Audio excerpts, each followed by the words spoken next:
Bonsoir. Bonsoir à vous tous. C'est merveilleux. Bonsoir.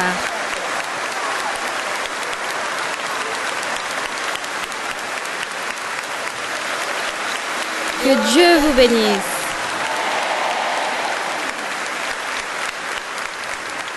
Que Dieu vous bénisse, mes frères et sœurs.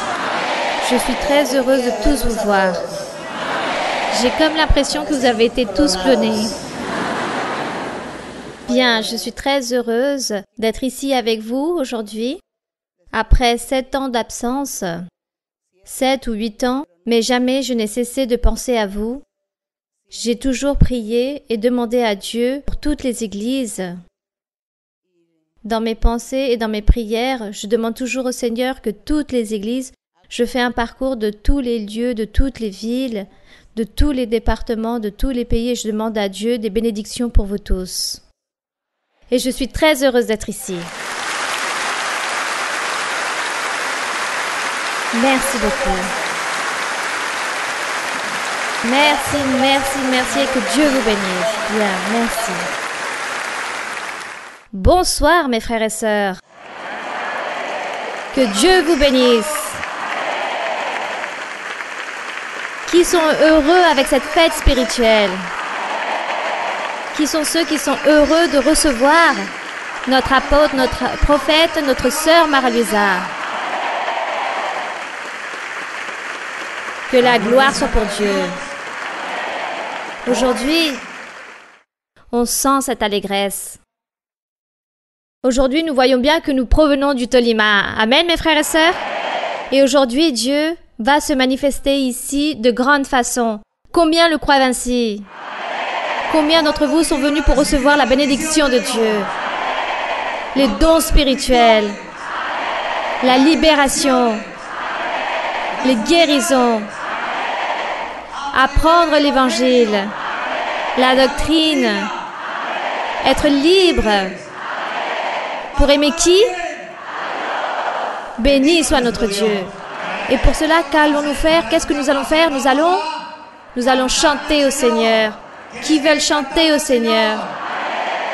Prier le Seigneur. Qui veulent prier le Seigneur? Être très attentifs à l'étude biblique. Qui veulent faire cela?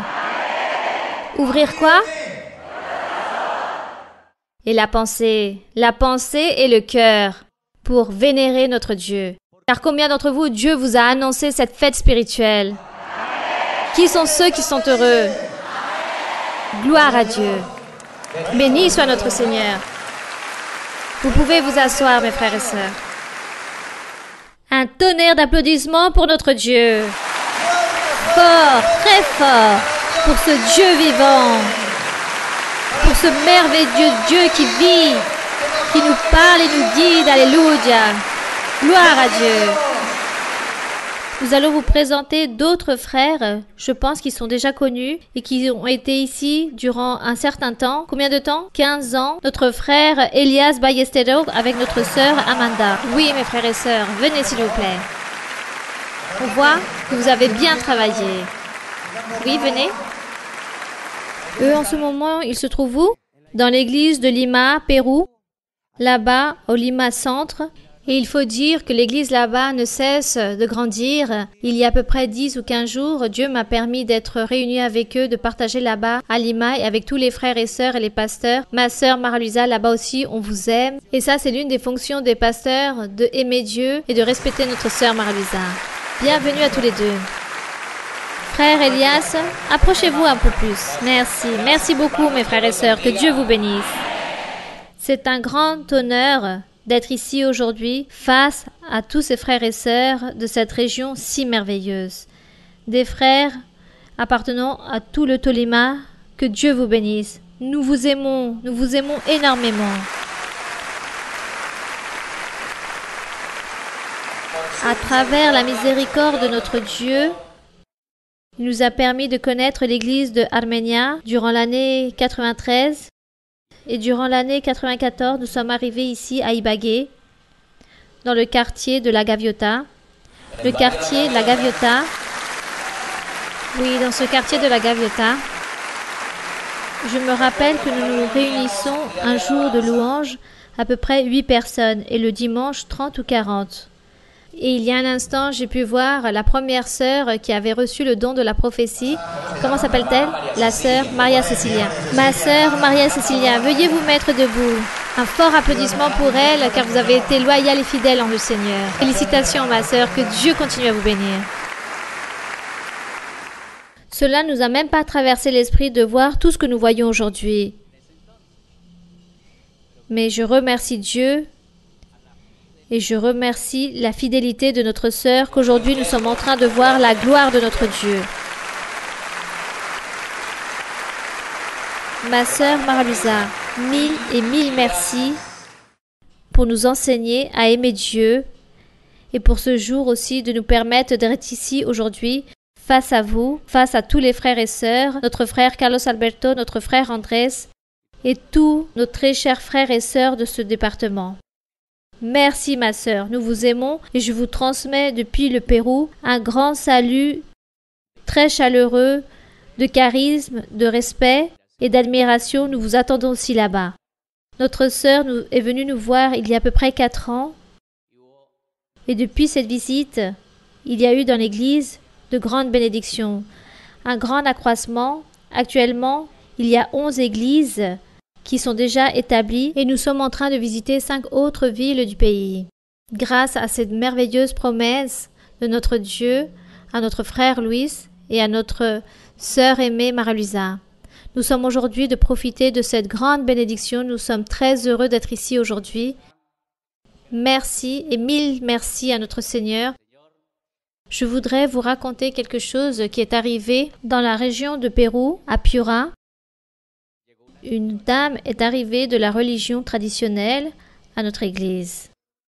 Elle a écouté la prophétie, ce fut la première fois. Ensuite, elle est revenue une deuxième fois et elle a dit « L'église est très belle.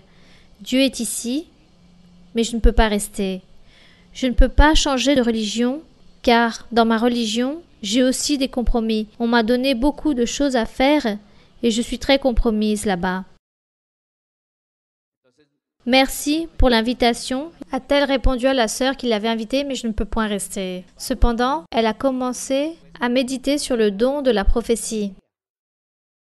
Et elle disait, je voudrais trouver le leader de mon église pour lui demander ce qui est écrit dans la Bible par rapport au don de la prophétie.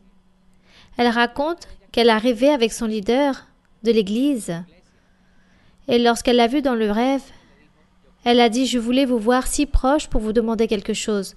J'ai quelques questions de la Bible. » Et lui dit « Les questions que vous avez en rapport avec la Bible, seule la sœur Maralusa peut vous répondre, car Dieu l'a établie pour enseigner la vérité. » Le pouvoir de Dieu, gloire à Dieu. L'évangile est un grand pouvoir. Amen. La sœur Amanda aussi va vous saluer, ma sœur. Mes frères, que Dieu vous bénisse. Ma sœur Maralusa, sœur Angela, frère César, frère Andrés, frère Carlos Alberto, ainsi que vos respectives épouses, que Dieu vous bénisse. Nous avons vu la gloire de Dieu, 26 ans dans l'église. Je suis arrivée à l'église avec l'enfant qu'aujourd'hui a 26 ans, et Dieu a fait de grandes merveilles dans nos vies. Aujourd'hui, nous voyons la gloire de Dieu dans chaque vie, dans chaque cœur. Nous vous aimons le Seigneur. Dieu nous a permis de lui servir et surtout, avec cet amour et ce respect pour cette femme que Dieu a établie sur la terre pour que nous puissions connaître sa vérité et aussi le connaître. Que l'honneur, la gloire et la louange soient pour notre Dieu, pour nous avoir envoyé notre sœur Maralusa et pour ce rôle moteur qu'elle a pour aimer chaque âme, chaque cœur, car elle nous enseigne que nous devons aimer chaque être qui vienne à l'Église, car l'Église appartient à notre Dieu. Que la gloire et l'honneur soient pour notre Dieu. Qui donne l'honneur et la gloire au Seigneur, qui bénit ce Dieu vivant, qui le aime et l'adore avec tout leur cœur. Il y a un hymne très merveilleux par rapport à cette lecture que nous réalisions, c'est l'hymne 198, le lys des vallées. Chantons-le avec beaucoup d'intelligence, en train d'y réfléchir, en train de méditer en cet hymne pour que nous puissions vivre de grandes expériences. Hymne 198. Gloire à Dieu, alléluia, merci Seigneur, quelle bénédiction si grande d'être ici.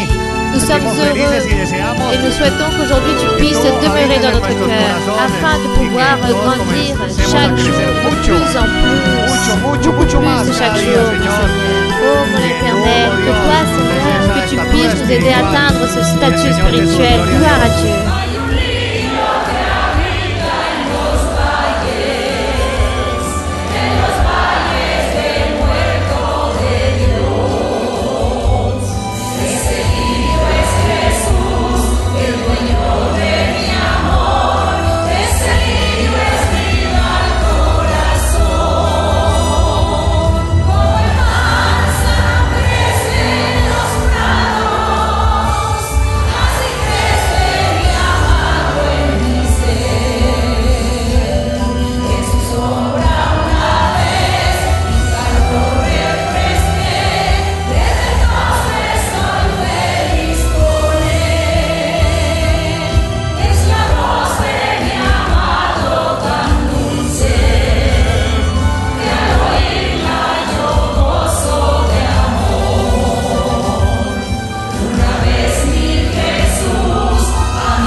Que l'honneur et la gloire soient pour ce Dieu qui vit, pour celui qui grandit dans chacun de nos cœurs. Béni soit le nom du Seigneur.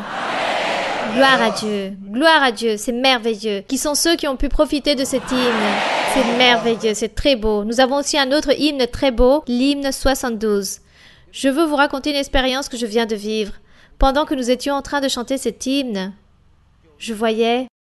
j'observais, je voyais qu'il y avait beaucoup de paillettes qui tombaient. Ce sont toutes les bénédictions qui arrivent. Gloire à Dieu, c'est merveilleux. Ce sont comme les pluies de bénédictions. Qui veulent recevoir ces pluies de bénédictions? Gloire à Dieu. Quelles sont les pluies de bénédictions? Comment s'appellent-elles? Recevoir quoi? Le Saint-Esprit, les dons du Saint-Esprit. Gloire à Dieu. Quelle merveilleuse expérience. Gloire au Seigneur. Nous allons donc maintenant chanter un hymne très beau aussi. Comment s'appelle-t-il? Le 72. Brille où tu te trouves. Où que nous soyons, nous devons toujours être cette lumière, cet exemple. Nous sommes le sel de la terre. Nous sommes les fils du Tout-Puissant. Nous sommes les enfants de Dieu. Béni soit notre Dieu. Chantons donc cet hymne, l'hymne 72. Merci Seigneur. Nous t'aimons, nous t'adorons, nous te vénérons, nous te bénissons. Tu es ce qu'il y a de plus beau. Tu es le plus grand, tu es le Tout-Puissant. Nous voulons briller, mon Seigneur. Nous voulons être cette lumière. Nous voulons avoir de bons témoignages pour pouvoir apporter beaucoup d'âmes, mon Seigneur.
Comment ne pas briller pour toi, mon Seigneur? Si tu es notre lumière, tu es notre chemin, notre vérité. Tu es notre soleil, notre bouclier. Tu es omniprésent. Béni soit notre Dieu. Amen. Grand est le Seigneur. C'est pourquoi nous devons continuer à nous efforcer. Il y a un cantique qui parle de cela, qui dit, le cantique 137, qui a pour titre « Efforce-toi ». Nous allons donc nous mettre debout et chanter ce cantique « Efforce-toi », c'est-à-dire s'efforcer. Qui veulent s'efforcer? Ici, dans le Tolima, vous vous efforcez, bien sûr que oui. Et avec le Seigneur, chacun d'entre nous, nous devons nous efforcer, n'est-ce pas? Chaque seconde, chaque minute, si nous voulons plaire à Dieu et être sa famille, être ses enfants. Amen, mes frères et sœurs? Donc nous allons fermer nos yeux, applaudir en chantant ce merveilleux cantique. Ceux qui le connaissent par cœur, c'est le cantique 137. Efforce-toi. Oui, mon Seigneur. Comment ne pas être obéissant à ta parole, nous efforcer pour pratiquer ta parole, mon Seigneur. Donne-nous la sagesse, l'intelligence, la connaissance.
Dieu. Alléluia.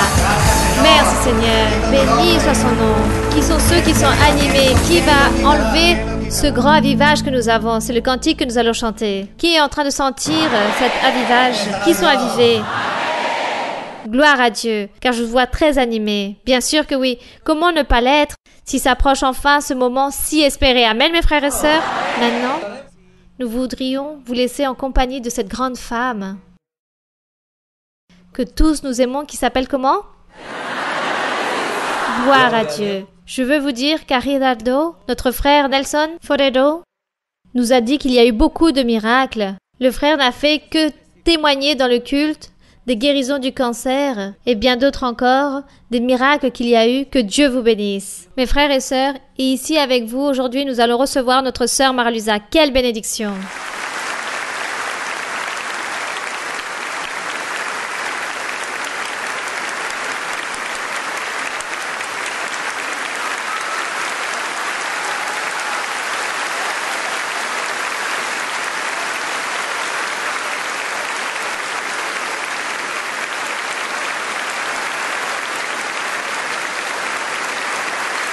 Bonsoir mes frères et sœurs. Que Dieu vous bénisse énormément. Que notre Dieu puisse vous bénir aujourd'hui et toujours. Nous sommes ici très heureux et très joyeux en train de louer le Seigneur, en train de glorifier notre Dieu ainsi que élever son nom. Nous allons donc continuer vers l'avant. Continuons avec nos questions d'aujourd'hui. Quelle allégresse si grande de pouvoir compter avec votre présence, votre compagnie dans la journée d'aujourd'hui ici dans la ville d'Ibagué, ma sœur. Permettez-moi de vous donner la bienvenue ainsi que tous ceux qui vous accompagnent et je veux vous dire, ma sœur, que nous vous aimons tous en le Seigneur avec tout notre cœur. Ma question, ma sœur, se trouve dans Matthieu chapitre 5, versets 23 et 24. Je peux lire, ma sœur? Matthieu 5, versets 23 et 24. Oui, ma sœur. Donc, le verset 23. Si donc tu présentes ton offrande à l'autel et que là tu te souviennes que ton frère a quelque chose contre toi, laisse là ton offrande devant l'autel et va d'abord te réconcilier avec ton frère, puis viens présenter ton offrande. Ma sœur, ma question est, nous savons par doctrine, dans l'actualité, que nos offrandes sont présentées non seulement du côté économique, mais aussi à travers nos prières, nos louanges et les mots qui sortent de nos cœurs pour Dieu. Comment pouvons-nous faire pour pratiquer aujourd'hui ces deux versets? Bon, aujourd'hui, nous n'allons pas pratiquer ces deux versets comme ils sont écrits ici, car cela, c'était pour la loi de Moïse. Le Seigneur Jésus-Christ était en train d'enseigner la loi de Moïse, en train d'expliquer cela car les personnes avaient mal interprété la loi de Moïse.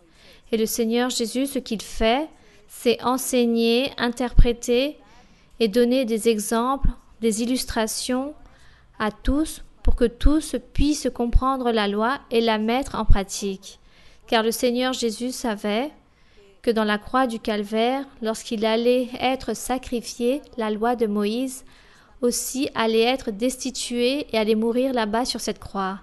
Mais comme le Seigneur Jésus a dit, la loi de Moïse, pour qu'elle puisse mourir, pour qu'elle puisse être annulée et enlevée, tout d'abord, elle doit être accomplie. Qu'il fallait accomplir la loi de Moïse avec toute sa ponctuation, qu'il ne manque pas un point ou une virgule. Toute la loi de Moïse devait être accomplie. Une fois qu'elle s'accomplit, alors, cette loi sera annulée lors de la croix du Calvaire. C'est pourquoi ici le Seigneur était en train d'expliquer à tous cette loi pour qu'elle puisse l'accomplir, même si par la suite celle-ci allait être annulée. C'est pourquoi le Seigneur leur dit, si tu apportes ton offrande dans l'autel, car il existait l'autel physiquement, donc anciennement il devait se présenter là-bas, et il disait, si tu te rappelles que ton frère a quelque chose contre toi, si tu laisses là ton offrande devant l'autel, va d'abord te réconcilier avec ton frère afin que ton offrande puisse être acceptée devant Dieu. Lui, il était en train d'enseigner la loi. Mais bon, comme la sœur a dit qu'aujourd'hui, comment nous ferions cela? Eh bien aujourd'hui, nous vivons déjà par le Saint-Esprit. Nous vivons pour l'évangile de Jésus-Christ. Donc c'est une doctrine que le Seigneur est en train aussi de nous enseigner dans notre conscience, dans notre cœur. Car il dit qu'aujourd'hui, la loi de Dieu est écrite dans nos cœurs et non plus dans des livres ou sur des tables de pierre. Donc, aujourd'hui, qu'est-ce que nous dirait le Seigneur? Qu'est-ce que nous dirait le Saint-Esprit? Lorsqu'en vous, il y ait de la rancune, de la haine contre quelqu'un, contre une personne, ou un parenté, ou un proche, et qu'il existe cette haine ou cette rancune, et qu'à cause de cela, vous ne progressez point dans votre vie spirituelle. Donc vous allez à l'église, et le Seigneur vous parle. Le Saint-Esprit vous dit, dans ton cœur, il existe une rancune, une haine envers une personne. Tu dois te libérer de cela, de cette haine, de cette rancune. Tu ne dois pas t'irriter, tu dois enlever cela. Et si c'est possible, va voir cette personne et demande-lui pardon ou cette personne viendra vers toi pour te pardonner. Et tu dois écouter et accepter et te mettre en accord avec cette personne pour que dans ton cœur, il n'y ait plus rien de cela, car tout cela souille l'accroissement de ta vie spirituelle. Cela t'empêche que tu puisses progresser, que tu puisses prospérer dans ta vie spirituelle. Voilà, ce sont toutes ces choses que le Saint-Esprit dirait à une personne. Mais si la personne, peut-être, va voir le pasteur, le consulte et lui dit « Moi, j'ai de la haine, de la rancune, j'ai une envie de me venger envers une personne qui m'a fait des méchancetés et je ne peux point pardonner cette personne », alors le pasteur vous dira la même chose. Il vous dira « Cela, c'est un empêchement ou un lien que vous avez dans votre être et cela ne va pas permettre que vous puissiez grandir spirituellement. Cela déplaît à Dieu que dans votre cœur vivent toutes ces choses. Vous devez changer. Allez voir la personne, mettez-vous d'accord, réclamez à cette personne ou que l'autre personne puisse vous donner des explications de ce qui est arrivé et ensuite vous mettez en accord avec cette personne pour pouvoir vous sentir libre et que vous puissiez progresser et prospérer dans votre vie spirituelle et recevoir la bénédiction de Dieu. Voilà ce qui pourrait arriver aujourd'hui avec nous. Car maintenant, nous n'avons plus un temple physique pour aller nous présenter et donner cette offrande ou réaliser un sacrifice comme il était écrit dans la loi de Moïse, qui devait apporter des vaches, des bœufs, des grains, des fruits, beaucoup de choses pour les offrandes dans ce temple. Aujourd'hui, nous ne faisons plus cela. Aujourd'hui, c'est notre cœur devant Dieu. Aujourd'hui, nous louons Dieu en esprit. Et nous avons des valeurs et des bonnes pensées, des bonnes intentions. Maintenant, dans notre cœur, il n'existe plus toutes ces haines ou toutes ces rancunes, car tout cela nous tourmente. Tous ces orgueils, tous ces mensonges. Bon, toutes ces choses qui lient notre vie spirituelle, qui nous empêchent de poursuivre. Aujourd'hui, nous avons été libres de cela, car Dieu nous a libérés, et c'est pourquoi notre manière de vivre ou de nous présenter devant Dieu ou d'agir envers les autres personnes sont différentes. Bien sûr qu'il existe des exceptions. Il y a des exceptions car il y a des personnes qui sont devenues méchantes et sont devenues ennemies de Dieu à cause de l'Évangile. Il y a des personnes, des familles, des amis, des parentés, que lorsqu'ils se sont rendus compte que vous veniez à l'église, alors eux, ils se sont tellement irrités et deviennent vos ennemis et réalisent des choses mauvaises envers nous et commencent à dire que nous sommes des diables, que nous sommes des fous, que nous sommes des menteurs, que nous sommes remplis de démons, et nous disent toutes les choses mauvaises que nous sommes. Ces personnes deviennent méchantes, ce sont des méchants qui sont contre Dieu, contre la volonté de Dieu. Et bien sûr, à toutes ces personnes, nous n'allons pas les pardonner. Nous n'allons pas nous réconcilier avec eux. Au contraire, nous attendons que Dieu puisse faire justice et voir pourquoi il réalise tant de choses mauvaises et parler de choses mauvaises envers nous. Tout cela parce que nous sommes dans l'église pour chercher Dieu et lire la Bible. Donc pas de regret envers ces méchants. Mais par contre, si une personne devienne votre ennemi pour n'importe quelle circonstance de la vie, mais cette personne respecte Dieu, vous aussi, vous devez vous réconcilier avec elle. Là, il faut se réconcilier, parler, se mettre en accord en disant « Pourquoi as-tu fait cela? Ne le refais plus. Moi, je suis très irritée car tu as fait cette chose de mauvaise façon. Pourquoi, si tu connaissais Dieu, tu as connu des choses de Dieu? Pourquoi agis-tu de la sorte? Alors, repentis-toi, moi aussi je vais me repentir. Je te pardonne, tu me pardonnes et mettons-nous d'accord car cela est en train de souiller nos vies spirituelles. » Ça, c'est le pas que nous devons faire. Et par rapport à ce verset que le Seigneur a lu aux Juifs à l'époque d'avant.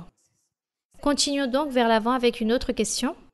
Bonsoir, ma sœur, que Dieu vous bénisse. Il s'agit d'un grand honneur de vous avoir ici en Ivagué. Recevez un chaleureux bonjour de l'œuvre de Gaviota. Nous vous aimons le Seigneur et nous vous admirons pour tout ce que vous faites envers le Seigneur, ma sœur Mara-Luisa. Il y a peu de temps, dans une étude biblique, vous nous avez enseigné par rapport aux personnes qui servent déjà le Seigneur, qui reviennent au péché. Il est très difficile que ces personnes puissent revenir à obtenir la grâce de Dieu. Je voudrais savoir, ma sœur, quelle est la différence entre perdre la grâce de Dieu et ne pas être pardonné par Dieu?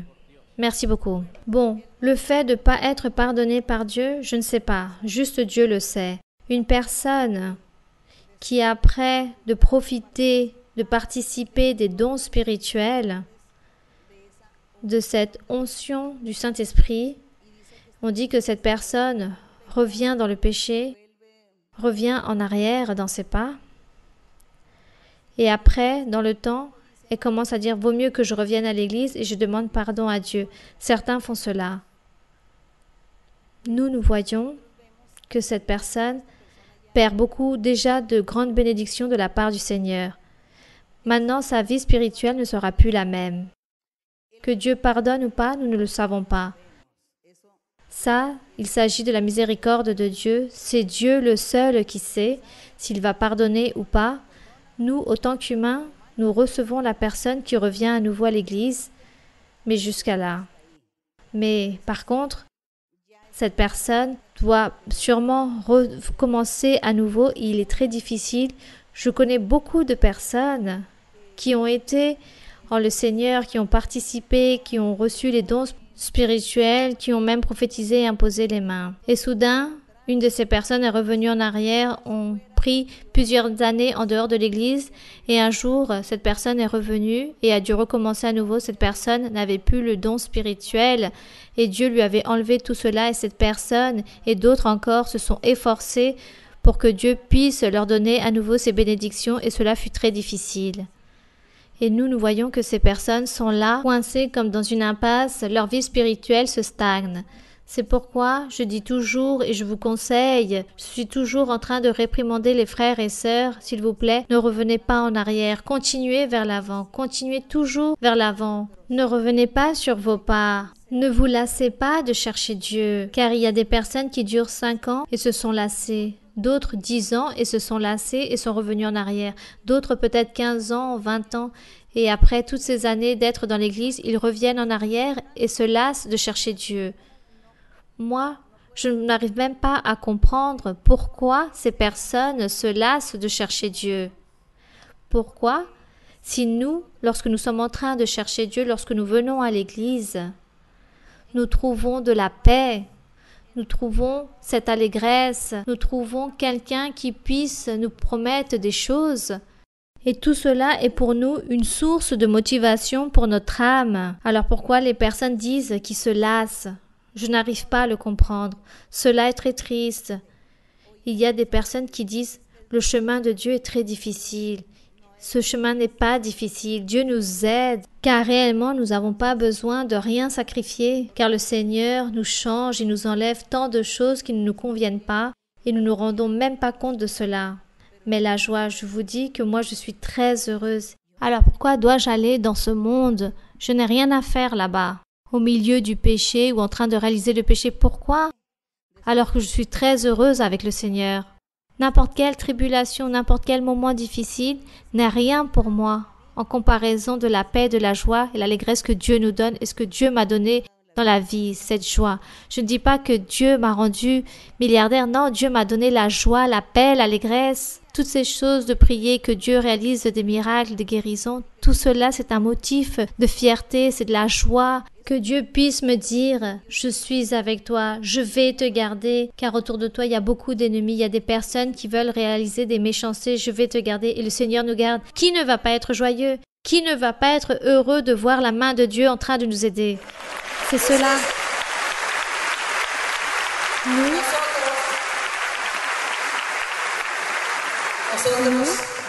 soyons sages et intelligents, et être sage et intelligent, c'est continuer vers l'avant jusqu'à la fin de quoi? De nos jours. Celui qui arrive au but, celui qui sera fidèle jusqu'à la fin de ses jours, ce sera la personne la plus intelligente et la plus sage qui existe dans le monde. Soyons sages et intelligents. Demandez à Dieu qu'il puisse vous aider à progresser et à continuer à ne pas vous lasser et ne revenez pas en arrière, car cela sera pire. Tous les malheurs vont arriver, toutes ces choses qui ne seront jamais arrivées dans votre vie auparavant. Bien, que Dieu vous aide, qu'il nous aide et qu'il vous aide aussi. Bien, une autre question? Oui, une autre question? Bonsoir, ma sœur Mara-Luisa. Soyez la bienvenue dans la ville d'Ibagué. Je suis très heureuse dans le Seigneur car il me permet aujourd'hui d'être ce soir devant votre présence. J'ai une question dans le premier livre de Pierre 5.2. Premier livre de Pierre qui se trouve après de Hébreux. Après Hébreux, il y a Pierre, Jacques et Pierre. Premier livre de Pierre 5.2. Oui, ma sœur, pouvez lire. Paissez le troupeau de Dieu qui est sous votre garde, non par contrainte, mais volontairement selon Dieu, non pour un gain sordide, mais avec dévouement. Ma sœur, quel verset vous avez lu, ma sœur? Le verset 2. Premier livre de Pierre, chapitre 5. Oui, ma sœur, oui. Je le relis, ma sœur? Non, continuez. Il dit, paissez le troupeau de Dieu qui est sous votre garde, non par contrainte, mais volontairement selon Dieu. Non pour un gain sordide, mais avec dévouement. Il parle ici au pasteur. Ma sœur, j'ai une question sur cela. Si vous pouviez, s'il vous plaît, m'expliquer un peu plus sur ces versets. Qu'est-ce que cela veut dire par contrainte, mais volontairement? Oui, cela veut dire non par obligation. Il parle ici au pasteur, au prêcheur. Ici, l'apôtre se dirige à ces personnes en disant « Paissez le troupeau ». Paissez le troupeau de Dieu, c'est paître les brebis de Dieu ou paître ce troupeau. Il dit celui qui est entre vous, qu'il faut garder ce troupeau. Il faut garder ces brebis, non par contrainte, donc non par obligation. Vous ne faites pas cela par obligation ou par nécessité matérielle, mais parce que vous aimez Dieu et vous voulez servir Dieu dans ce travail si merveilleux de prêcher une assemblée. Et il dit aussi, non par contrainte, mais volontairement. Non pour un gain sordide, mais par dévouement, c'est-à-dire non par intérêt. Il faut prêcher. Ici, il est en train de parler aux pasteurs, aux prêcheurs, à ceux qui sont en train de tenir des assemblées. Il est en train de dire, prêchez, travaillez, gardez vos brebis, votre troupeau, non par obligation, non par intérêt matériel, non pour des gains sordides ou pour des sommes d'argent, mais par amour à Dieu. Travaillez avec amour pour Dieu, car c'est Dieu qui survint à nos besoins, c'est lui qui rémunère. Voilà ce que veut dire ici ce verset. Continuons avec une autre question. Ma sœur Mara-Luisa, bonsoir. Que la gloire soit pour notre Dieu, pour avoir cet honneur de vous avoir ici aujourd'hui présente avec nous. Les frères et sœurs de l'église de la Quinta, ici en Ibagué, vous transmettons un chaleureux salut. Merci mon frère. Ma question se base dans le livre de Corinthiens, dans le premier livre de Corinthiens, chapitre 6, verset 9. Premier livre de Corinthiens, chapitre 6, verset 9. Oui mon frère, oui. Il dit ainsi, « Ne savez-vous pas que les injustes n'hériteront point le royaume de Dieu? Ne vous y trompez pas. Ni les impudiques, ni les idolâtres, ni les adultères, ni les efféminés, ni les infâmes. Ma sœur, Mara-Luisa, mon inquiétude est la suivante. Pourquoi l'homosexualité est en train de se proliférer? Ces gens naissent-ils ainsi ou deviennent-ils ainsi? Devons-nous garder nos enfants de ce phénomène, ma sœur? Car dans les écoles aussi, on enseigne que dès le plus jeune âge, chacun est libre de savoir s'il veut être homme ou femme. Et de ce fait, ma sœur, je voudrais savoir si nous devons être laxistes ou tolérants face à cette situation. Comment devons-nous agir? Et si vous pouviez nous approfondir un peu plus à ce sujet. Merci. Nous devons ni être laxistes ni tolérants. Nous devons prier et demander à Dieu. Et toutes ces personnes, comme n'importe quel individu ou n'importe quel péché qui règne, disons, le péché de l'adultère règne. Le péché de l'adultère règne dans la plupart de l'humanité. Et Dieu l'a interdit. Mais la société, les cultures, acceptent cela, acceptent l'adultère. Par exemple, le péché de l'homicide aussi règne au milieu de l'humanité, dans la société, dans beaucoup de lieux, des peuples, des nations, des villes, des pays. Et les gouvernements sont en train de persécuter contre toutes ces personnes qui commettent des homicides, n'est-ce pas? Car vous savez que si on commet un homicide, on vous emprisonne, n'est-ce pas? Le gouvernement, toute la loi existe et tout tombe sur cette personne. Mais est-ce que le péché de l'homicide n'est pas aussi proche que le péché de l'adultère? Je pense qu'on appelle tout cela des péchés. Il n'y a pas de grands péchés ou de petits péchés. Tout ce qui est de désobéir ou déplaire à Dieu, il s'agit d'un péché. Qu'il soit grand ou petit, Dieu ne le va pas voir ni petit ni grand, juste que la personne est en train de manquer ou de désobéir à Dieu. Par exemple, Adam et Ève ont péché, ont désobéi à Dieu. Eux, ils ont désobéi et Dieu l'a pris comme un péché. Et quelqu'un pourra dire que désobéir, ce n'est pas non plus une catastrophe. Désobéir, ce n'est pas si grave, ce n'est pas si important. Il y a d'autres péchés plus graves, comme celui de voler. Voilà ce que nous pourrons dire, n'est-ce pas?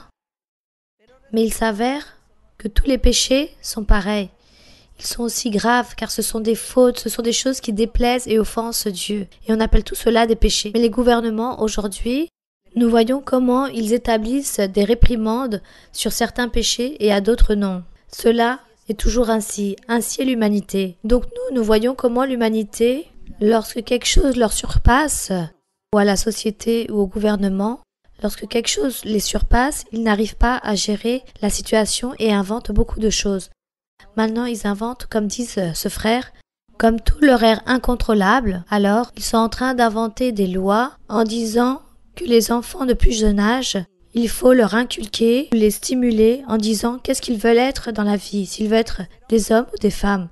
Il s'agit d'absurdités de l'humanité. Ce sont des absurdités des personnes, de tous les gouvernements qui inventent toutes ces choses, sûrement pour vivre dans la commodité et pour soi-disant mieux vivre. Et aussi enseigner à la société comme tout cela était mauvais, mais pourquoi cela était-il mauvais? Car la Bible même le dit, que dans le peuple d'Israël, nous lisons que Dieu avait dit à Moïse qu'il allait établir un peuple saint et parfait, qu'il fallait qu'il soit parfait dans tous les sens. Pourquoi?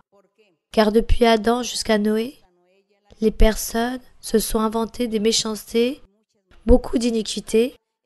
Donc le diable a touché l'humanité et le diable leur a enseigné aux hommes et aux femmes à réaliser tant de choses mauvaises pour déplaire à Dieu, pour contredire Dieu. Et comme ils ont fait toutes ces choses, alors Dieu s'est irrité et c'est pourquoi il a détruit l'humanité, celle qui a existé jusqu'à l'époque de Noé. Il les a détruits. Mais après Noé, une fois de plus, il commence à peupler la terre, mais le diable recommence à nouveau avec sa malice, avec sa méchanceté, et à déposer tout cela dans les cœurs des personnes pour que celles-ci commettent à nouveau ces péchés pour offenser Dieu. Et comme cela fut ingérable, l'humanité n'a pas su gérer tout cela, car l'humanité a oublié Dieu. Et comme l'humanité s'est oubliée de Dieu, personne ne cherchait Dieu, alors chacun faisait ce que bon lui semblait. C'est pourquoi Dieu a dit qu'il avait abandonné son peuple, il les avait laissés faire dans leurs caprices, afin que chacun puisse faire ce qui lui paraisse. Et aujourd'hui, nous sommes les victimes de toutes ces malédictions et de tout ce que cette humanité s'est laissée gérer par le diable. Aujourd'hui, nous aussi, nous sommes en train de payer ses conséquences. Aujourd'hui, nous sommes victimes de toutes ces malédictions, de tous ces démons et de toutes ces choses mauvaises, ces habitudes que l'humanité s'est inventées depuis le début. Et aujourd'hui, nous trouvons une voie de secours. Dieu est en train de nous sauver, de nous secourir. Et comme Dieu est en train de nous secourir, alors il prend son temps pour nous changer, pour nous transformer, pour nous sanctifier, pour nous perfectionner, jusqu'au jour où nous puissions vivre parfaitement et droitement devant lui. Mais c'est lui qui est en train de faire toutes ces choses en nous, ceux que nous voulons accepter la parole de Dieu, le pouvoir de Dieu dans notre vie. Donc nous voyons le monde, et nous voyons le monde, comment eux ils réfléchissent, tout cela est incorrect. Alors qu'allons-nous faire? Prier. Prions pour nous, prions pour nos familles, prions pour nos enfants, pour tous ces êtres à qui Dieu a appelé pour son assemblée. Et demandons au Seigneur qu'il puisse nous libérer, qu'il puisse nous rendre parfaits. Et ensuite, nous aussi, nous serons en train de publier aux personnes de dehors que tout cela est incorrect, ce qu'ils sont en train de faire, la manière de penser, cela n'est pas bien. Donc aux frères, je lui dis, ce n'est pas bien ce qu'ils sont en train de faire. Ils sont en train de réaliser quelque chose de mauvais aux enfants, en train de donner des idées à ces enfants, des idées incorrectes. Car ils sont en train de donner plus de liberté au diable et le diable est heureux, joyeux pour toutes ces choses, car le diable veut tous les rendre esclaves. Donc le diable veut réduire le monde en esclavage à travers ce système, avec toutes ces inventions. Qu'est-ce qu'il nous reste à faire? Prier notre Dieu, clamer le Seigneur, qu'il puisse nous libérer, qu'il puisse nous perfectionner pour que nous puissions libérer, perfectionner le reste des personnes, n'est-ce pas? Que la gloire soit pour notre Dieu. Continuons. Continuons. Avec une autre question. Ma sœur Mara-Luisa, bienvenue au Tolima. Bienvenue à Ibagué. Nos cœurs sont remplis de joie à travers votre présence. Ma question, ma sœur, se base dans Hébreux 8, 11. Hébreux 8, 11. Oui, ma sœur. Aucun n'enseignera plus son concitoyen, ni aucun son frère en disant « Connais le Seigneur », car tous me connaîtront, depuis le plus petit jusqu'au plus grand d'entre eux. Ma sœur, la révélation de la doctrine ou l'interprétation d'un verset, Dieu peut le donner à un croyant ou cela est exclusivement pour le ministère? Non, ma sœur. La révélation ou la doctrine, Dieu la donne aux apôtres, aux prophètes, aux évangélistes, aux pasteurs et maîtres. Lorsque je dis prophète, que ce soit homme ou femme, évangéliste homme ou femme, à des apôtres hommes ou femmes, à des maîtres hommes ou femmes, Dieu leur donne cette révélation de doctrine. Donc, si au milieu de vous, un croyant, peu importe le croyant qu'il y ait entre vous, Dieu veut donner ses dons, le convertit en apôtre, prophète, évangéliste ou maître, Dieu va vous révéler la doctrine. Dieu mettra en évidence cette personne. Et Dieu va faire que la direction de l'Église puisse vous remarquer en disant que vous êtes un homme ou une femme qui est en train de chercher Dieu et que Dieu est en train de vous appuyer et en train de vous donner des dons et des capacités. Voilà comment les choses arrivent. Les croyants ont le droit aussi les croyantes ont le droit aussi d'être des maîtres, à être prophètes, pasteurs, apôtres, autant les hommes que les femmes. Tous ont le droit. Le Seigneur dit, « Cherchez-moi et celui qui disposera son cœur, à celui-ci je lui donnerai. » Donc, pour que Dieu puisse donner des révélations de doctrine, vous devez aussi vous mettre à jour avec Dieu, à être droit, sincère et à disposer votre cœur pour lui. Lire beaucoup de Bible. Lisez beaucoup la Bible, car vous avez besoin de lire la Bible, car vous devez apprendre par cœur tous ces concepts au niveau global, historique, géographique, coutumes des personnes de l'Antiquité. Donc, une fois que vous lisez tout cela, vous apprenez et vous dites « Seigneur, j'ai appris beaucoup de choses de la Bible. Maintenant, je suis prêt pour que tu puisses me donner les dons spirituels, pour que tu puisses me rendre maître pour enseigner ou que tu puisses faire que je devienne un grand apôtre, un grand prophète, un grand évangéliste. » Nous avons besoin, mes frères et sœurs, de beaucoup de personnes. Il y a beaucoup de peuples où il n'y a pas encore de pasteurs. Nous avons besoin de pasteurs. Alors, combien de cœurs veulent se disposer? Combien de cœurs et que ça soit en vérité? Non pas juste dire Amen, Amen, mais que ça soit pour de vrai. Bien, continuons. Continuons. Bonsoir, ma sœur Mara-Luisa. C'est une allégresse immense pour nous tous de vous avoir ici dans le Tolima. Que Dieu continue toujours à vous bénir. Ma question que j'ai se trouve de la Bible. La question se trouve dans le premier livre de Pierre, chapitre 3, versets 18 et 19. Dans le deuxième livre de Pierre? Non. Premier livre de Pierre, chapitre 3, versets 18 et 19. Je peux lire, ma sœur? Premier livre de Pierre 3. Mais vous savez quelque chose, mes frères et sœurs, si vous me le permettez un instant, parce que la sœur a lu un verset de la Bible où je ne lui ai pas donné l'explication de ce qu'elle avait demandé. Je ne lui ai pas donné l'explication de ce que le verset voulait dire. Donc si vous me le permettez, mon frère, la sœur avait lu dans Hébreux 8:11 où il est écrit « Aucun n'enseignera plus son concitoyen, ni aucun son frère, en disant « Connais le Seigneur, car tous me connaîtront, depuis le plus petit jusqu'au plus grand d'entre eux. Ainsi je dis, du plus petit au plus grand, plus âgé. » C'est là où la sœur était en train de demander que si aux croyants, le Seigneur révèle la doctrine. Ce verset ne signifie pas que Dieu va donner la doctrine. Il est en train de dire qu'aucun ne va dire à son frère « Connais Dieu », car tous vont me connaître du plus petit jusqu'à l'adulte. Comment nous connaissons le Seigneur? Comment avez-vous connu le Seigneur? Comment vous avez connu ce que vous êtes en train de vivre? À travers de quoi? Le Saint-Esprit ou la prophétie? Généralement à travers la prophétie.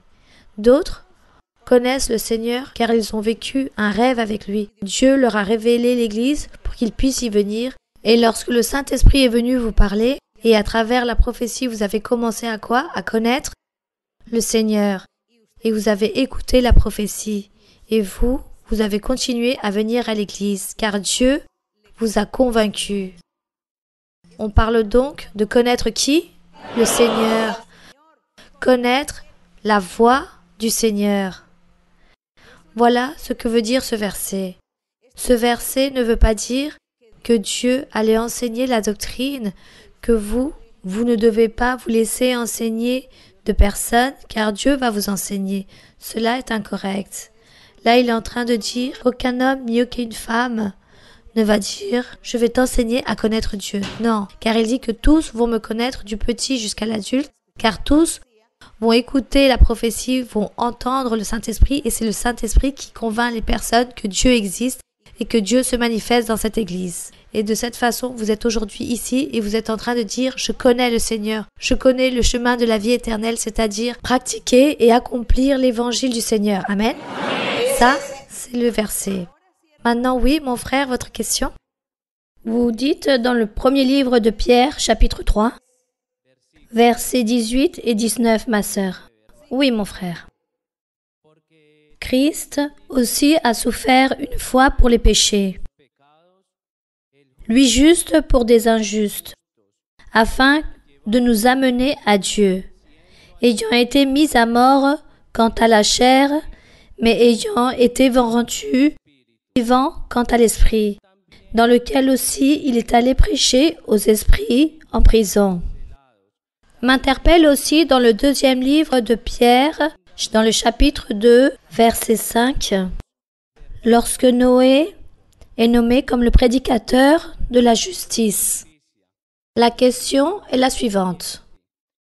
Les personnes qui sont mortes avant le déluge et après le déluge jusqu'au jour où est apparue la loi de Moïse, notre Seigneur Jésus-Christ aussi a prêché l'Évangile. Qu'est-ce que Noé a prêché lorsqu'il dit qu'il a été prédicateur de la justice et qu'est-ce qu'a prêché notre Seigneur Jésus-Christ? S'il se réfère aussi aux mêmes personnes. Merci beaucoup, ma sœur, et que le Seigneur vous bénisse. Merci. Noé a prêché aux personnes. Il dit que Noé fut le prédicateur de la justice. Que signifie la justice? La justice, c'est faire les choses de la meilleure façon, de faire les choses justes devant Dieu.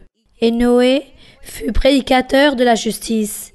Il n'a pas été prédicateur de salut. Il fut prédicateur de justice. Alors qu'est-ce qu'il a prêché? Ne péchez point. Ne soyez pas désobéissants. Honorez votre père, votre mère. Ne convoitisez pas la femme de votre prochain. Ne commettez pas de vol ou de violation.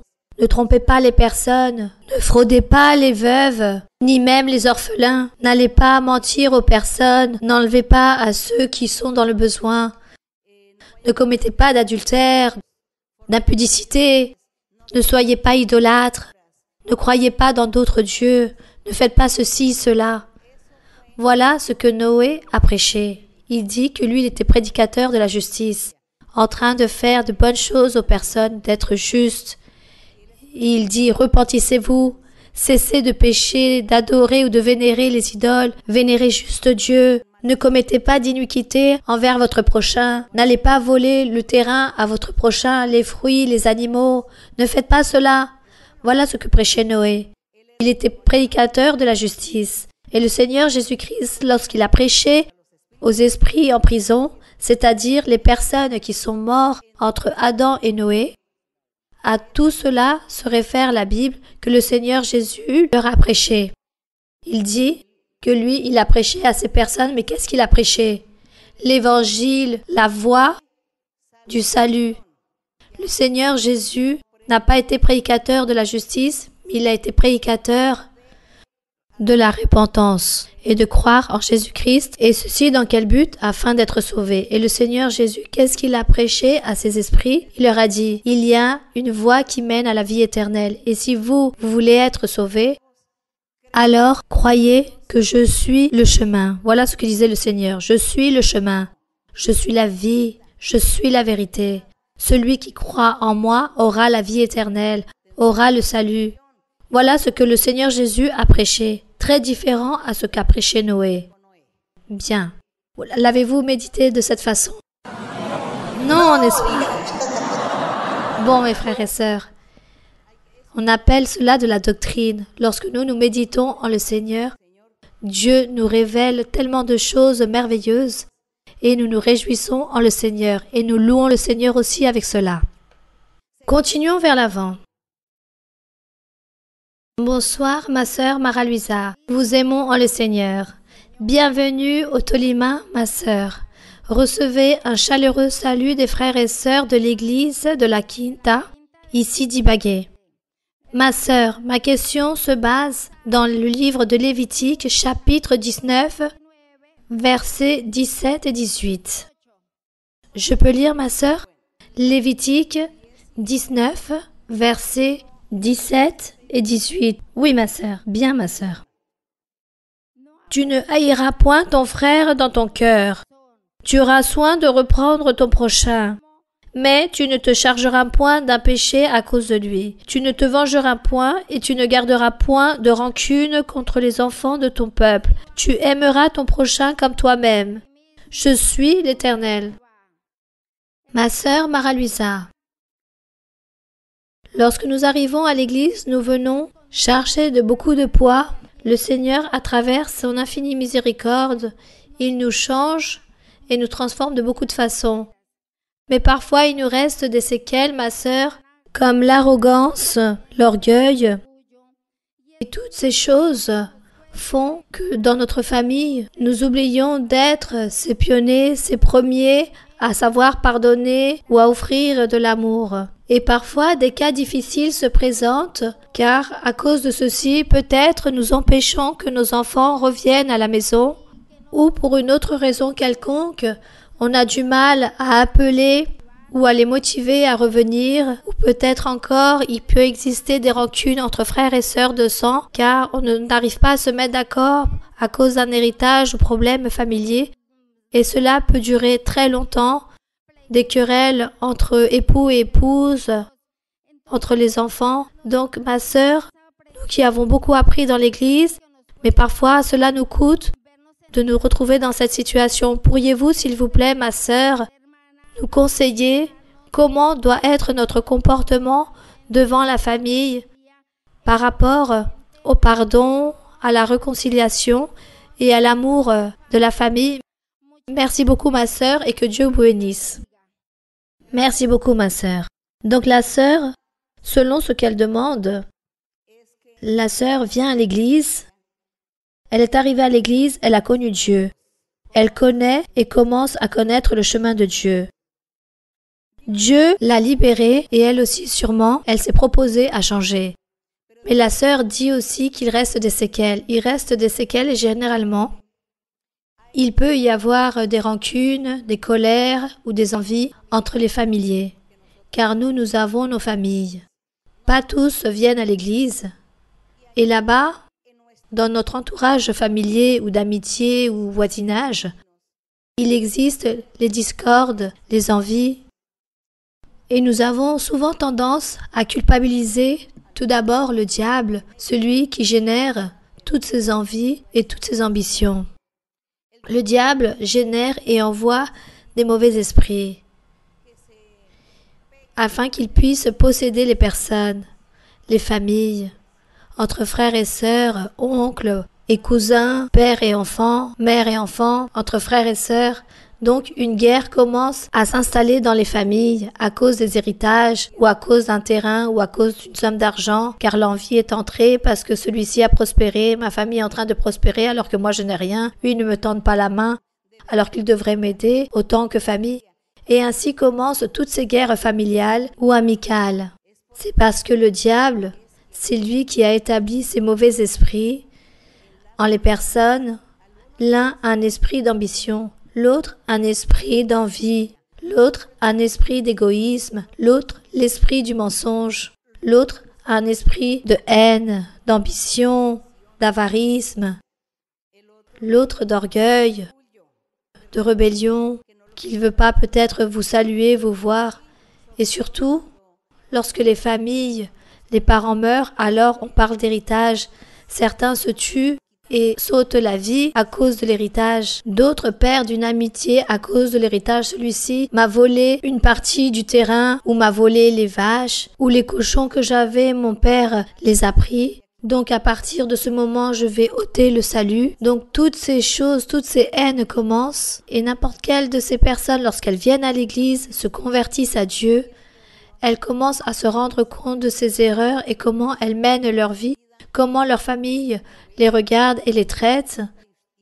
Et celles-ci se rendent compte aussi qu'elle a vécu avec des rancunes, des ambitions, des haines. Mais cette personne continue à suivre le Seigneur, mais continue avec cet orgueil et ne veut point céder. Elle ne veut pas changer. Alors, le plus beau serait que celui qui est dans l'Église puisse changer, puisse ôter cet orgueil, cette envie, cette rancune, que si on vous a pas laissé un héritage, c'est pas grave.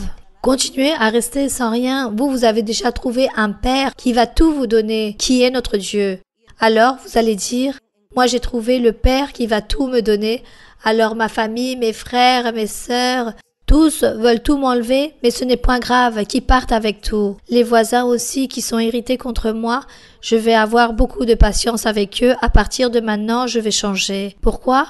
Car il s'agit de mauvais esprits qui possèdent les personnes. Les personnes du monde continuent avec ces mauvais esprits et avec toutes ces tendances, avec toutes ces mauvaises œuvres, avec tous ces mauvais comportements, avec toutes ces choses désagréables, car les démons continuent à vivre avec eux. Mais lorsque nous arrivons à l'Église, on commence à être libre. Dieu commence à vous enlever tous ces mauvais esprits et la personne commence à être libérée. Et par la suite, elle ne vit plus avec ses rancunes, ses haines, cette ambition. Peut-être elle va sûrement sentir de l'amour, du charisme et de la considération envers sa famille, ses voisins, ses amitiés et elle voudra continuer à changer. Voilà ce que fait Dieu. Mais la sœur dit, s'il reste des séquelles en les personnes qui est dans l'Église et encore elle continue avec cet orgueil et cette rancune envers la famille qu'elle ne veut même plus les saluer, alors elle n'est pas en train de donner un bon témoignage. Nous devons donner un bon témoignage. Car ceux qui viennent à l'Église, c'est pour changer, c'est pour être transformés. Et Dieu nous changera, il nous transformera si on se dispose pour cela, si nous sommes sincères et on se dispose, Dieu nous changera. Alors ma famille va voir en moi ce changement et un jour ils viendront à l'église aussi. Mais si je ne change point et je continue aussi que si eux ils me jettent une pierre, alors moi je leur envoie cette pierre aussi. Si on me dit une parole vaine, alors moi je réponds de même. Alors il n'y a pas de changement de vie. Là nous sommes en train de donner un mauvais témoignage et les personnes vont dire et soi-disant vous n'allez pas à l'église où Dieu se manifeste, où Dieu parle. Alors, qu'est-ce que vous parlez autant de votre Église? Regardez avec l'orgueil, la rancune que vous marchez, regardez les haines que vous avez, vos colères. Non, nous devons changer. Nous devons donner un bon exemple et un bon témoignage. Tout d'abord à notre famille, amitié, dans notre foyer, à nos voisins et parentés, afin que les personnes puissent vraiment croire que Dieu se manifeste dans ce lieu.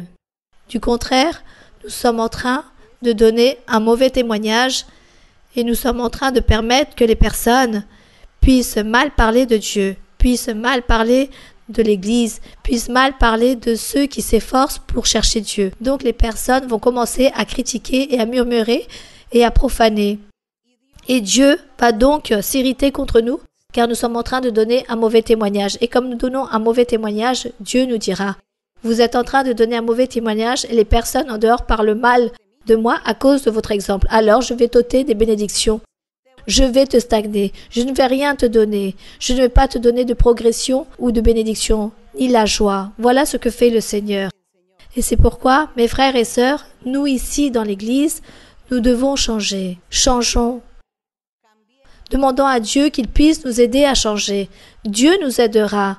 Lorsque nous demandons à Dieu qu'il nous aide à changer, lorsque nous reconnaissons nos erreurs, nos fautes, nos faiblesses, lorsque nous reconnaissons que nous ne sommes pas en train de faire les choses bien devant le Seigneur, alors lui, il nous change.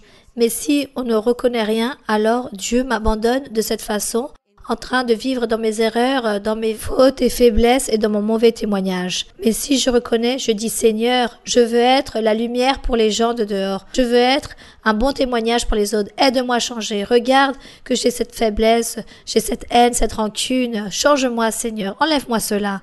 Et Dieu dira, comme tu es disposé pour changer, pour me plaire, alors je vais t'aider. Et Dieu nous aide. Dieu nous aide.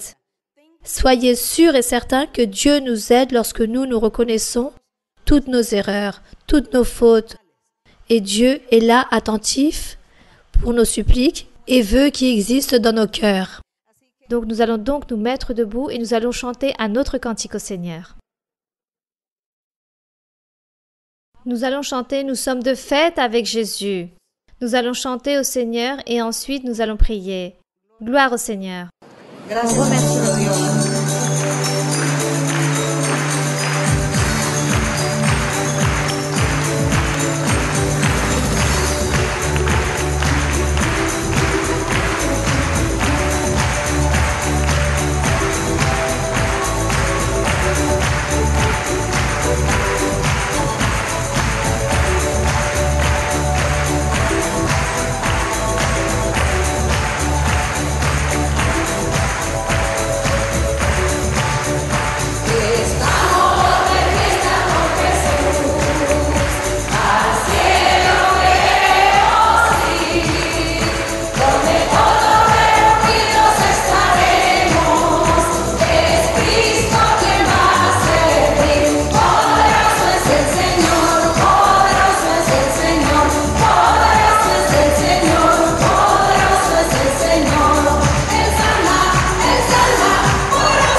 Gloire au Dieu Tout-Puissant. Père Saint, nous allons prier le Seigneur et nous allons donner la liberté au Saint-Esprit aussi. Béni soit Dieu, Père Saint, Père de notre Seigneur Jésus-Christ. Roi des rois, Seigneur des seigneurs, béni soit ton nom, louange à ton nom. En ce moment, Seigneur, nous nous présentons devant ta présence pour te remercier, pour être ici aujourd'hui pour cette réunion, car nous avons parlé de ta parole. Nous avons médité en ta parole, en ta doctrine. Nous avons parlé de toi, mon Seigneur. Notre cœur s'allègre, notre âme te loue, mon Seigneur, car nous sommes réconciliés en toi. Béni soit ton nom. Je te demande, Seigneur, que tu puisses tendre ta main toute puissante, ta main en train de réaliser des miracles, des prodiges aujourd'hui. Que tu puisses visiter chaque cœur, chaque vie, en train de déposer ta main toute puissante sur chaque homme, chaque femme, chaque enfant. Je te demande, Seigneur, que tu puisses réaliser des miracles, que tu puisses libérer et que tu puisses enlever toute envie du diable, que tu chasses et que tu enlèves tout lien, que tu puisses détruire toutes ces chaînes, romps tous ces liens, mon Seigneur, détruis l'œuvre de l'ennemi, enlève tout est vrai, toute haine et rancune, tout ce que le diable a pu semer dans les cœurs de certains pour former des divisions, des incompréhensions, pour détruire l'harmonie entre ceux qui aiment ton nom, qui aiment ta parole, mon Seigneur. Le diable a voulu réaliser toutes ces choses pour détruire et enlever la paix, l'allégresse, la joie, pour stagner la vie spirituelle, car le diable, l'ennemi, a voulu tuer, voler, détruire l'âme, la paix, la joie, afin de créer des querelles entre les uns et les autres. Et de cette façon, la vie spirituelle se stagne. De cette façon, personne ne peut recevoir des bénédictions de ta main toute-puissante. Je te demande, mon Seigneur, que tu puisses libérer et que tu puisses chasser tous ces mauvais esprits. Chasse ce pouvoir du diable, cette envie du diable. Enlève toute chose mauvaise, toute malédiction, tout ensorcellement. Détruis le mal, Seigneur, et libère. Libère tous ceux qui sont captifs du diable. Libère, Seigneur, et chasse tous ces mauvais esprits, tous ces démons. Que toutes ces choses mauvaises soient chassées des maladies des personnes, de leurs pensées, de leur corps, leur manière de penser, d'agir. Libère, mon Seigneur. Romps tous ces liens, toutes ces chaînes. Enlève l'iniquité, l'envie, l'égoïsme. Seigneur, que tu puisses les aider pour que chacun puisse avoir cet amour envers toi, qu'il puisse avoir ce pardon dans leur cœur, qu'il puisse avoir cette purification, cette aide, qu'il puisse avoir une véritable repentance, une véritable reconnaissance envers toi, pour que ton pouvoir, Seigneur, pour que ton Saint-Esprit puisse venir, descendre et pénétrer dans chaque cœur, dans chaque vie, et purifier, mon Seigneur. Purifie, mon Seigneur. Bénis-les, Seigneur. Romps toutes ces chaînes, tous ces liens, mon Seigneur. Enlève tout pouvoir de l'ennemi. Enlève tout cet égoïsme, envie et orgueil de toutes ces passions désordonnées. Détruis toute passion désordonnée. Enlève, Seigneur, toute impureté. Sois miséricordieux, mon Seigneur. Demeure et visite tous ces cœurs. Sois miséricordieux, mon Seigneur, car nous sommes confiants en toi. Nous espérons en toi. Nous n'avons que toi, mon Seigneur. Tu es notre Père, tu es notre Créateur, notre Maître. Nous te demandons, mon Seigneur, que tu sois miséricordieux. Sois miséricordieux envers nous. Enlève tout doute, enlève toute incrédulité, enlève toute rébellion, toute obstination, la dureté de cœur. Aide, Seigneur, tous ceux qui ont une pensée remplie de ténèbres, pour qu'ils puissent comprendre ton chemin, ta parole, mon Seigneur. Père Saint, ta miséricorde, mon Seigneur, qu'elle puisse descendre ton pouvoir, qu'il puisse descendre ton Saint-Esprit. Envoie le pouvoir du Très-Haut, mon Seigneur. Envoie le pouvoir, envoie ton Saint-Esprit et libère. Guéris, Seigneur, tous ceux qui sont malades, de maladies incurables. Guéris-les, Seigneur. de toutes ces maladies incurables, toute paralysie, tous ceux qui sont sur des chaises roulantes, sur des fauteuils roulants, tous ceux qui sont malades du cerveau, comme ceux qui sont atteints du syndrome de Down ou qui sont schizophrènes, qui n'arrivent pas à avoir un bon sens pour réfléchir. Je te demande, mon Père, que tu puisses libérer au nom glorieux de Jésus-Christ, ton Fils aimé. Seigneur, que tu sois en train de guérir, de libérer, en train de réaliser des miracles, mon Seigneur. Fais des miracles, mon Seigneur. Aide-nous, Seigneur. Donne-nous la capacité, Seigneur, la capacité pour te servir, pour nous dévouer à toi, Seigneur, pour louer ton nom, pour t'honorer, pour te glorifier, Seigneur. Donne-nous cette capacité. Béni soit Dieu. Romps toutes ces chaînes, mon Seigneur. Envoie, Seigneur, de ton pouvoir. Envoie le pouvoir céleste. Envoie les dons spirituels. Envoie le baptême avec le Saint-Esprit. Envoie ce feu du ciel, qu'il puisse descendre, mon Seigneur, que tu puisses réaliser tous ces miracles, ces prodiges au milieu de ton peuple, au milieu de tes fils. Enlève cette froideur spirituelle, tous ces liens, tous ces empêchements. Romps toutes ces chaînes, romps tous ces liens. Délie-les, Seigneur. Merci, Seigneur. Béni soit ton nom pour toujours. Nous te louons, mon Seigneur. Nous te bénissons, mon Seigneur. Nous te louons, mon Père. Au nom de ton Fils Jésus-Christ, mon Seigneur, donne-nous l'allégresse. Donne-nous de la joie. Donne-nous beaucoup de foi et de la confiance en toi. Bénis ton peuple. Bénis-nous, Seigneur. Donne-leur des bénédictions spirituelles. À tous, je vous donnerai ces bénédictions spirituelles. Merci, mon Seigneur. À tous, je leur donnerai ces bénédictions spirituelles et matérielles. Et je donnerai et je réaliserai des prodiges, des miracles, et je serai en train de baptiser avec mon pouvoir. Chacun d'entre vous, vous avez une pétition, un souhait, et toi, Seigneur, tu vas les aider, tu vas les bénir, tu vas leur accomplir tous leurs souhaits, tous leurs pétitions, tous leurs besoins. Merci, mon Père Saint. Merci, éternel Dieu, au nom de Jésus-Christ. Glorieux est le Seigneur. Gloire à mon Seigneur. Alléluia. Puissant est le Seigneur. Puissant est le Roi. Gloire à ton nom pour toujours. Merci. Béni soit Dieu. Puissant est le Roi. Puissant est le Saint qui vit pour toujours. Merci. Alléluia. Gloire au Seigneur. Ya es tiempo, mis hermanos, levantarnos, el bacán y largo sueño despertarnos, y llevar a toda criatura el mensaje de paz y salvación. ¿Quién irá? ¿Quién la luz le llevará? ¿Quién irá? ¿Quién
Seigneur.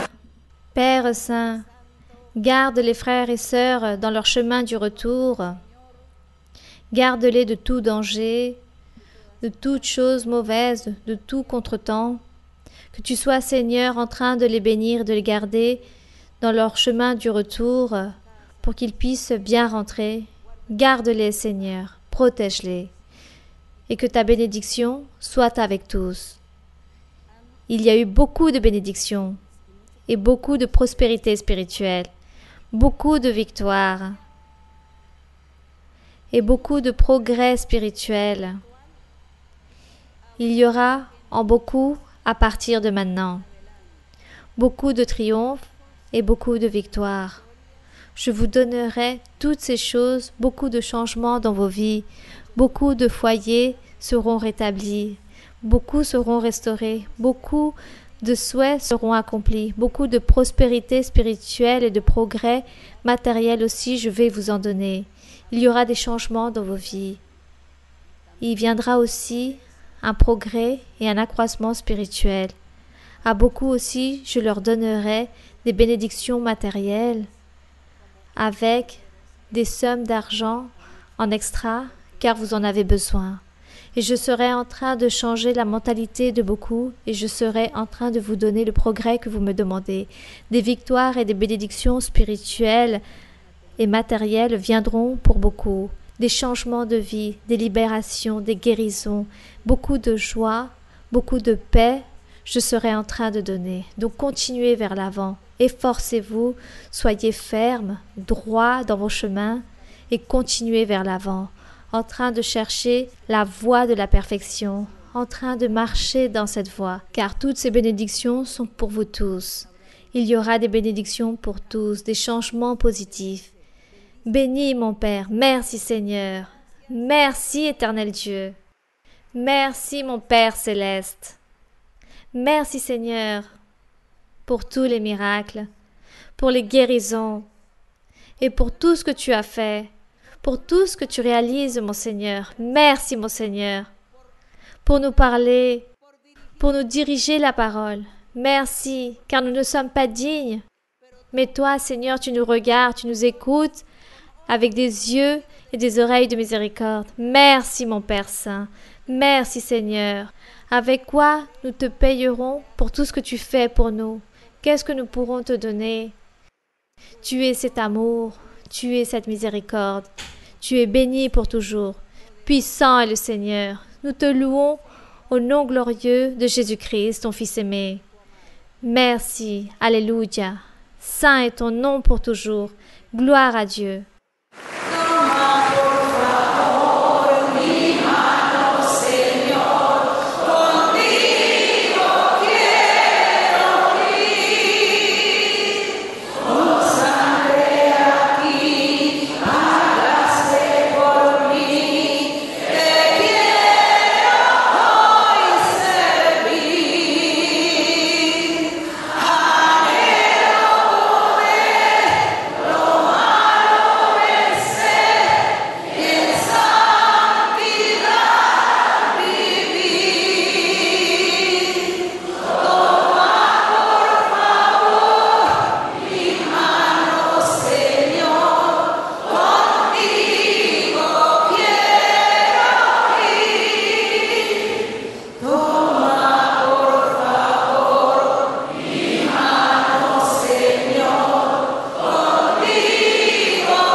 Gloire au roi pour toujours. Merci au Tout-Puissant. Merci à notre Dieu, car c'est lui qui réalise toutes ces merveilles. Notre Dieu, qui réalise ces merveilles. Notre Dieu qui pardonne, qui est miséricordieux. Notre Dieu qui nous laisse passer tant de choses. Nous ne sommes pas dignes, mais ainsi est son amour et sa miséricorde. Aimons-le avec tout notre cœur et continuons vers l'avant. Et donnons-lui ce qu'il mérite, notre être, notre cœur, notre âme. Que Dieu vous bénisse. Que Dieu bénisse tous ceux qui vont nous voir aussi à travers la vidéo. Tous les frères et sœurs qui vont nous voir. Que Dieu vous bénisse. Et pour vous tous aussi, il y a cette bénédiction que Dieu a mentionnée aujourd'hui. On remercie le Seigneur. Je vous embrasse, ainsi que vous tous. Je vous aime en le Seigneur. Gloire au Roi. Béni soit le nom du Seigneur. Merci.